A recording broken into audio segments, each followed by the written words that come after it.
To set up hotspot on POCO M8 Pro 5G, first of all, we'll need to open settings on our device. Next step is to click on the more connectivity options, and then there's portable hotspot on the top. This will allow you to activate or deactivate your hotspot, and there's also plenty of settings that we can adjust. So let's start from the second set up portable hotspot, which allows you to change the name for that network. You can also change or see the current password right here, or if you don't want any password, change security to none. If you want to have password, make sure that you have the WPA profile selected.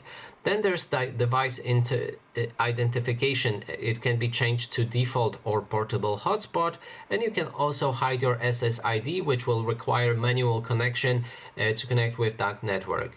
Now, when we have our settings, we can go into one-time data limit, which allows you to set the specific limit for usage on your mobile hotspot.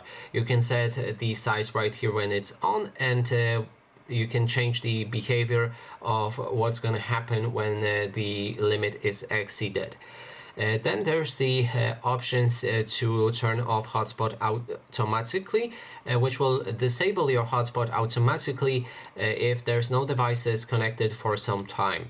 Then there's the option to activate support 6th generation standard, which can boost some performance of your hotspot, but at the same time it will lower compatibility. So if there's a device that does not support this feature trying to connect with your hotspot, it will not work.